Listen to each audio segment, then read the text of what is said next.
Shalom, kekasih hatinya Tuhan. It's nice to meet you again this morning devotional reading. Hope all of you still blessed. Pada hari ini, hari Senin 6 Desember 2021, saya akan bagikan renungan dari renungan Warus Hati Kamu yang sudah saya baca ya. Dimana renungan hari ini berjudul Memberi dengan Sukacita. Firman Tuhan hari ini memberi dengan sukacita diambil dari 2 Korintus 9 ayat 6-15. Beginilah firman Tuhan. Memberi dengan sukacita membawa berkat. Camkanlah ini, orang yang menabur sedikit akan menuai sedikit juga, dan orang yang menabur banyak akan menuai banyak juga.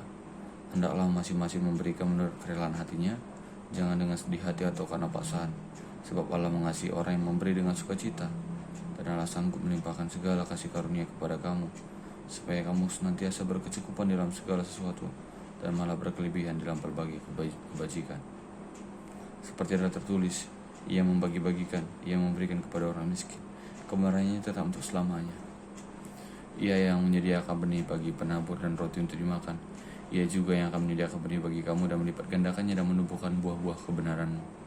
Kamu akan diperkaya dalam segala macam kemurahan hati, yang membagikan syukur kepada Allah oleh karena kami. Sebab pelayanan kasih yang berisi pemberian ini bukan hanya mencukupkan keperluan-keperluan orang-orang kudus, tetapi juga melimpahkan ucapan syukur kepada Allah. Dan pelayanan itu mereka dan oleh sebab kamu telah taat menguji dalam pelayanan itu, mereka memuliakan Allah karena ketaatan kamu dalam pengakuan akan Injil Kristus, dan karena kemurahan hatimu dalam membagikan segala sesuatu dengan mereka dan dengan semua orang. Sedangkan dalam doa mereka juga merindukan kamu oleh karena kasih karunia Allah yang melimpah di atas kamu. Syukur kepada Allah karena karunia-Nya yang tak terkatakan itu.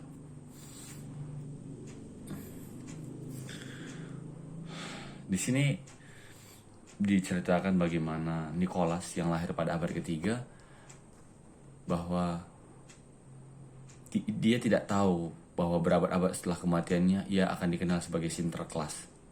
Ia hanyalah orang biasa yang mengasihi Allah dengan tulus dan memperhatikan orang lain. Ia dikenal murah hati dan selalu memberi dengan sukacita. Ia juga banyak melakukan perbuatan baik. Konon jika mendengar ada keluarga yang mengalami kesulitan keuangan, Nikolas mendatangi rumah mereka pada malam hari dan melemparkan sekantong emas melalui jendela yang terbuka. Emas itu mendarat di dalam sepatu atau stok yang dihangatkan di dekat perapian. Jauh sebelum Nikolas, Rasul Paulus mendorong orang percaya di Korintus untuk memberi dengan penuh sukacita. Ia mengabarkan tentang kebutuhan finansial saudara-saudara seiman di Yerusalem dan mendorong jemaat di Korintus untuk memberi dengan murah hati. Paulus menjelaskan manfaat dan berkat yang akan diterima oleh mereka yang membagikan harta miliknya. Ia mengingat bahwa orang yang menabur sedikit akan menuai sedikit juga, dan orang yang menabur banyak akan menuai banyak juga. Berkat kemurahan hati mereka dalam memberi dengan sukacita, mereka akan diperkaya dalam segala macam hal, dan Allah akan dipermuliakan.